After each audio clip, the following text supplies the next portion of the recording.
Hello class fourth fifth student. आज हम start करने वाले हैं चैप्टर नंबर 4 जिसका नाम है साड़किन। ठीक है।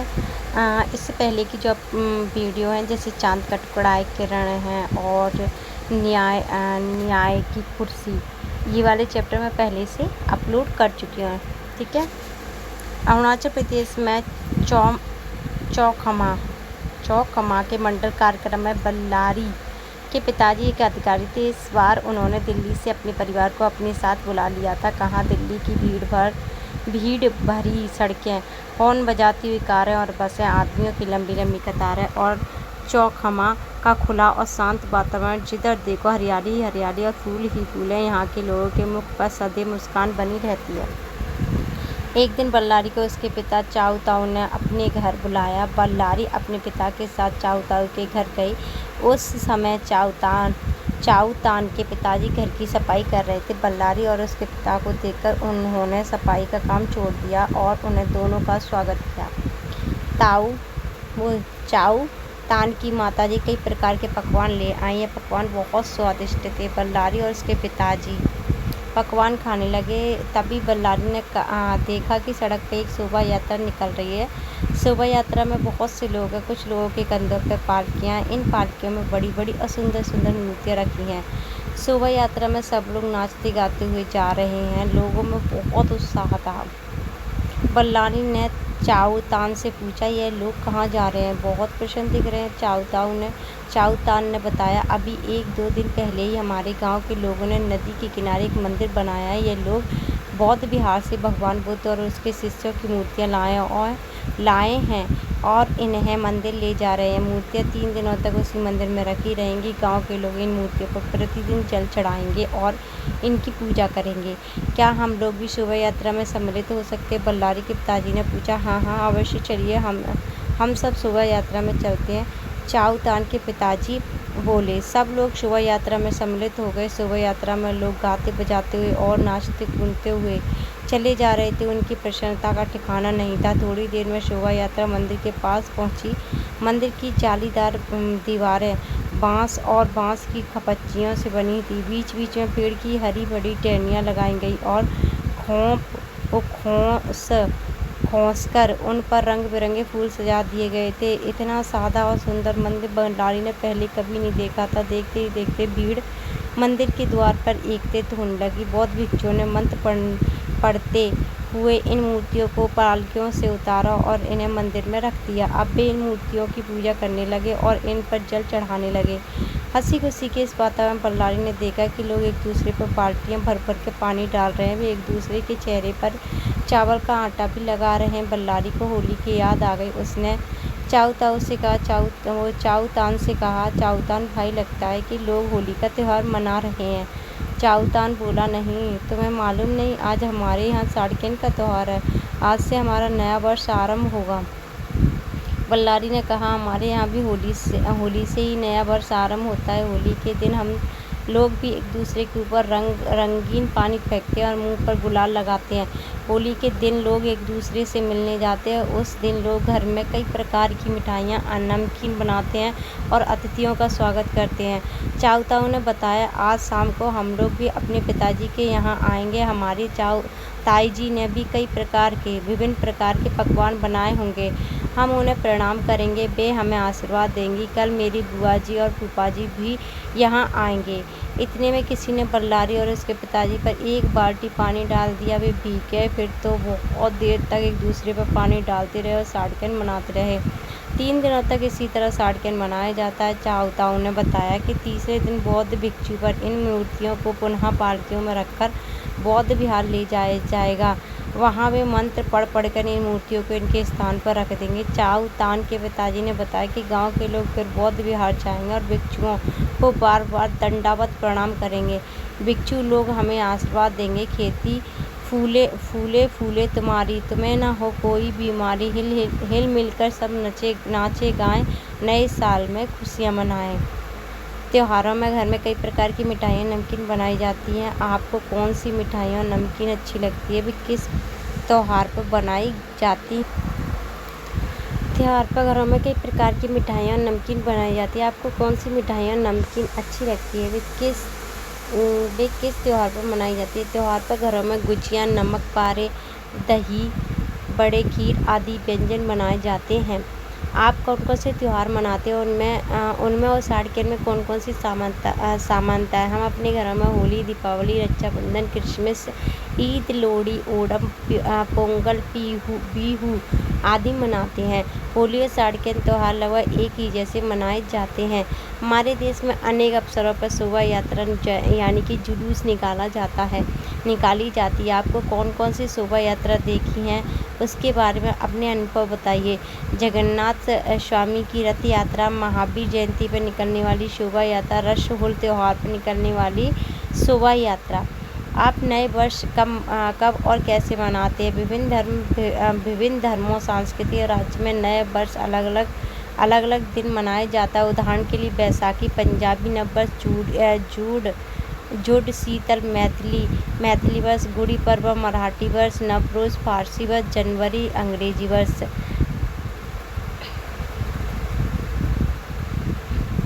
साड़ियों क्यों मनाया जाता है? नववर्ष आरंभ होने के उपलक्ष्य में भगवान बुद्ध का मंदिर कहाँ बना हुआ था? नदी के किनारे। लोग बहुत देर तक एक दूसरे पर पानी डालते रहे, वे साड़ियों मना रहे थे। यहाँ के लोगों के मुख पर सदैव मुस्कान बनी रहती है। इस वाक्य का अर्थ क्या होगा? यहाँ के लोग सदैव प्रसन्न यानी कि खुश रहते हैं। निम्नलिखित प्रश्नों के उत्तर अपनी पुस्तक देखो, यहाँ पे जो ऊपर वाला था ना, इसमें ऑप्शन वाले थे, 4 में से 1 लिखना था। यहाँ पे नीचे देखेंगे, साड़ियों का त्यौहार मनाते समय बल्लारी को होली की याद क्यों आई? साड़ियों का त्यौहार मनाते समय बल्लारी को होली की याद इसलिए आई क्योंकि इस त्यौहार में भी होली की तरह लोग एक दूसरे पर पानी फेंक रहे थे। बल्लारी को चौमुखा और दिल्ली में क्या अंतर लगा है? बल्लारी को दिल्ली और चौमुखा में सौखम्मा में सबसे बड़ा अंतर लगा है। दिल्ली में भीड़ भाड़ भरी सड़कें, हॉर्न बजाती हुई कारें और बसें, लोगों की लंबी कतारें। वहीं चौखम्मा में खुला व शांत वातावरण। यह दिल्ली की अपेक्षा अधिक हरियाली। मंदिरों की सजावट कैसे की गई थी? मंदिर की जालीदार दीवारें बांस की खपच्चियों से बनी थी। उनके बीच में पेड़ों की हरी भरी टहनियाँ लगाई गई थी। टहनियों पर कौंप कर रंग बिरंगे फूल सजाए गए थे। मंदिर बहुत ही सादा व सुंदर थे। आपको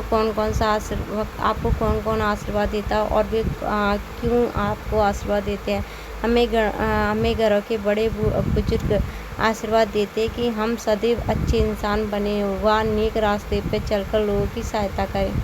नीचे दी गई पाठ पंक्तियों के भावार्थ के लिए उदाहरण के अनुसार पाठ की उन पंक्तियों को लिखिए जो दिए गए भावार्थ पर आधारित है। शोभा यात्रा में लोग बहुत प्रसन्न दिखाई दे रहे थे। शोभा यात्रा में सब लोग नाचते गाते हुए जा रहे थे। लोगों में बहुत उत्साह था। अब इसके आगे वाले जो हैं, देखो यहाँ से देखना, मंदिर बहुत सुंदर सजा था। इसमें क्या लिखना है? इनको बढ़ा चढ़ा के लिखना है। जैसे शोभा यात्रा में लोग बहुत प्रसन्न थे। शोभा यात्रा में सब लोग नाचते गाते और उत्साह मनाते हुए जा रहे थे। मंदिर बहुत सुंदर सजा था। इतना सादा और सुंदर बल्लारी ने पहले कभी नहीं देखा था। ऐसा लगता है कि लोग होली का त्यौहार मना रहे, एक दूसरे पर बाल्टियाँ भर भर के पानी डाल रहे हैं, एक दूसरे के चेहरे पर चावल का आटा भी लगा रहे। बल्लारी को होली की याद आ गई। किसकी याद आ गई? होली की याद आई। त्योहारों में सब एक दूसरे से मिलते जुलते हैं। होली के दिन लोग एक दूसरे से मिलने जाते हैं। उस दिन लोग घरों में कई प्रकार की मिठाइयाँ, नमकीन और अतिथियों का स्वागत करते हैं। नीचे दिए गए वाक्य में रेखांकित शब्द के समानार्थी शब्द का प्रयोग करते हुए लेखक पुस्तिका में वाक्य को पुनः प्रयोग कीजिए। एक दिन बल्लारी को उसके मित्र चाऊ तान ने अपने घर बुलाया। एक दिन बल्लारी को उसके दोस्त चाऊ तान ने अपने आवास पर बुलाया। हमारे गांव के लोग ने नदी के किनारे एक मंदिर देखा। हमारे गांव के लोगों ने सरिता के तट पर एक मंदिर देखा। बीच बीच में पेड़ों की हरी भरी टहनियाँ सजाई गई थी। बीच बीच में वृक्षों की हरी भरी टहनियाँ सजाई गई थी। आज हमारे यहाँ साड़ियों का त्यौहार है। आज हमारे यहाँ उत्सव है। दिए गए उदाहरण को समझकर वाक्य पूरा किए। जहाँ देखो हरियाली हरियाली और फूल ही फूल है। जहाँ देखो हरियाली हरियाली और फूल ही फूल है। मैं समुद्र के किनारे गई, जहाँ देखो पानी। मैं समुद्र के किनारे गई, जहाँ देखो पानी ही पानी है। मेरा गांव केरल में है, जहाँ देखो नारियल ही नारियल है। नारियल के पेड़ ही पेड़ है। मुंबई में जिधर देखो भीड़ ही भीड़ है। की दुकान हलवाई की दुकान में जहाँ देखो मिठाई मिठाई है। रेखांकित वाक्य को बदलकर वाक्य पूजा कीजिए। पालकी, अब क्या करना है, इसमें एक वचन से बहुवचन बनाना है। ठीक है। इस शोभा यात्रा में बड़ी मूर्ति की पालकी सबसे पीछे और छोटी मूर्ति की पालकियाँ आगे थी। बांस की खपच्चियाँ ऊपर उधर रखी और एक खपच्ची मुझे दे दो।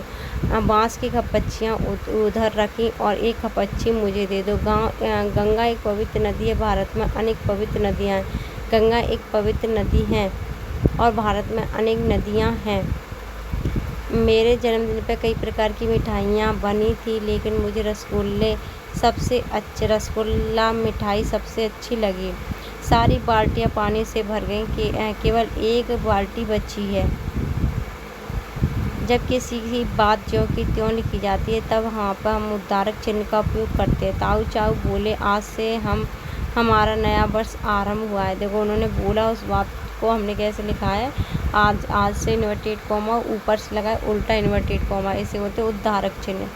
बल्लारी ने चाऊ ताऊ से पूछा, यह लोग कहाँ जा रहे हैं, बहुत प्रसन्न दिख रहे हैं। तो जैसे का तैसे ही लिखना है, तो हमें क्या लिखना है, कॉमा लगाना है। क्या लगाना है, कॉमा, इन्वर्टेड कॉमा जिसे बोलते। क्या हम लोग भी शोभा यात्रा में शामिल हो सकते हैं, बल्लारी के पिता ने पूछा। उसने चाऊ तान से कहा, चाऊ तान भाई, लगता है कि लोग होली का त्यौहार मना रहे हैं। 3 दिन तक इसी तरह साड़िकन मनाया जाता है, चाऊ ताऊ ने बताया।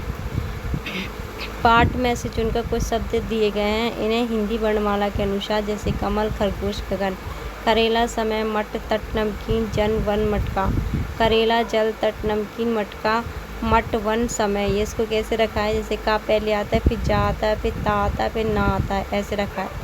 आपके घर में त्यौहार के लिए कौन कौन सी तैयारी की जाती है। देखो हमारे घर में त्यौहार के लिए पहले तो नए कपड़े लाए जाते हैं, घर की सफाई की जाती है, घर की पुताई की जाती है और घर को लाइटों से सजाया जाता है और अच्छे अच्छे व्यंजन बनाए जाते हैं, नए नए कपड़े पहने जाते हैं। आपके घर पे त्यौहार के समय कौन कौन क्या क्या काम करता है। त्यौहार के समय घर में सभी व्यक्ति मिलकर काम करते हैं, जैसे माता पिता मिलकर व्यंजन बनाते हैं, भाई बहन मिलकर घर की सफाई करते हैं तथा अपने घर को सजाते हैं। हमारे देश में लोग अनेक प्रकार से अभिनंदन करते हैं। उदाहरण के लिए, नमस्ते आपके राज्य में क्या बोलकर अभिनंदन किया जाता है, सूची में लिखिए। दिल्ली में नमस्ते, तमिलनाडु बड़क्कम तमिलनाडु में, खम्मागड़ी राजस्थान में, जौहर झारखंड में, लद्दाख में जुले। अब देखो इस पाठ में आपको सबसे अच्छा क्या लगा और क्यों। इस पाठ में हमें त्यौहार मनाने का तरीका सबसे अच्छा लगा तथा मंदिर में की जाने वाली सजावट भी बहुत अच्छी लगी। मंदिर में सजने के लिए प्लास्टिक या अन्य हानिकारक वस्तुओं का प्रयोग न करके प्राकृतिक वस्तुओं का प्रयोग किया गया था।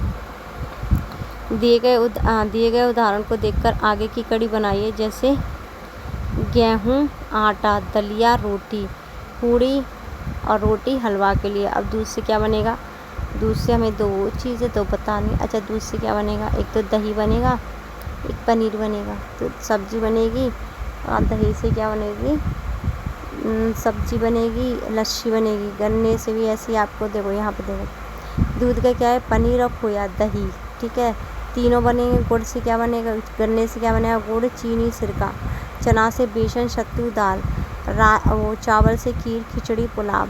अपने मित्रों को साड़िकन के बारे में पूरे दिन का आँखों देखा वर्णन अपनी लेखक पुस्तिका में लिखकर बताइए। आपकी सहायता के लिए कुछ मुख्य संकेत भी दिए हैं। देखो स्वागत पकवान अच्छा इस तरीके से। प्रिय मित्र, ये तो क्या है, पूरा एक निबंध है, निबंध नहीं है, पत्र है। क्या है, पत्र। तो इस पत्र को तो एक बार मैं पढ़ के बताती हूँ। प्रिय मित्र, शप्रम नमस्ते। हमारे यहाँ अरुणाचल प्रदेश में मैं कुशलतापूर्वक आशा करती हूँ कि आप भी वहाँ कुशलतापूर्वक होंगे। आज मैंने क्या एक पत्र है जिसे आप खुद पढ़ना और याद भी करना। अब यहाँ से देखेंगे क्या दिया है यहाँ पर, राजधानी, पड़ोसी राज्य, भाषा, मुख्य फसलें किसके लिख रहे हैं ये हमें, यह अरुणाचल प्रदेश की। राजधानी क्या है, ईटानगर। पड़ोसी राज्य असम, नागालैंड। भाषा हिंदी, अंग्रेजी, असमिया, तिब्बती, बामी भाषा परिवार की स्वदेशी भाषा। मुख्य फसल चावल। त्यौहार लौसर, लोंगुन, साड़िकन, ड्री। नृत्य अजी, लाम्बू, पोनुंगो, चालो। परिधान गैलो, गैले पहकन लुबनिंग उगाना। बूझो पहेली।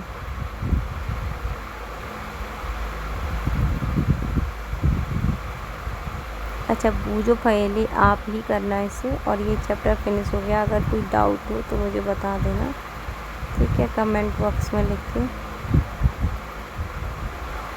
अच्छा चलो मैं बता देती हूँ। ज्योति को उसके जन्मदिन पर मिठाई बनाने के लिए उसकी माताजी ने दूध वाले भैया के पास 5 लीटर दूध लेने को भेजा। दूध वाले भैया ने दूध को मापने के 2 ही बर्तन थे, एक 4 लीटर का और दूसरा 3 लीटर का। दूध वाला भाई इस बर्तन में, कभी उस बर्तन में और कभी पीतल पतीले में दूध डालता। ज्योति ध्यानपूर्वक सब देख रही थी। उसे उत्सुकता थी कि आखिर वह 5 लीटर दूध कैसे कर सकेगा। दूध वाले भैया ने 5 लीटर दूध दे दिया, जिसे लेकर वह घर आ गई। शाम को जन्मदिन के उत्सव पर उसने मित्र को यह रोचक बात बताई और उसने पूछा कि बताओ, दूध वाले ने 5 लीटर दूध कैसे दिया। तो देखो, दूध वाले भैया 3 लीटर दूध माप कर पतीले में डाला, फिर 4 लीटर दूध माप के पतीले में डाला, फिर 4 लीटर मापने के बर्तन में डाला, 3 लीटर मापने के बर्तन में डाला। इस स्थिति में 1 लीटर दूध बचेगा, जिसे वह पतीले में डालेगा। दूसरी प्रक्रिया फिर से करेगा, इस बार भी 1 लीटर बचेगा।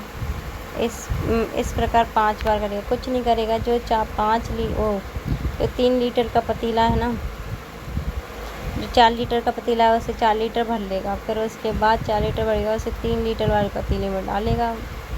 तो कितना बचेगा? 1 लीटर, जिसे वो लड़की वाले पतीले में डाल देगा। फिर इसी प्रक्रिया को वो दोहराएगा 5 बार। देखो अब मैं इसे करके बताती हूँ। 4 लीटर वाला पतीला और ये 3 लीटर वाला पतीला। देखो, ये 4 लीटर वाला पतीला है और ये 3 लीटर वाला पतीला है। इसमें दूध भर दिया। क्या भर दिया? दूध।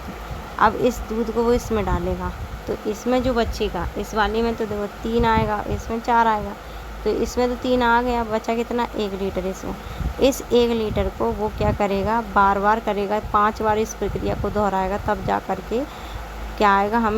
हमारे पास 5 लीटर दूध आएगा।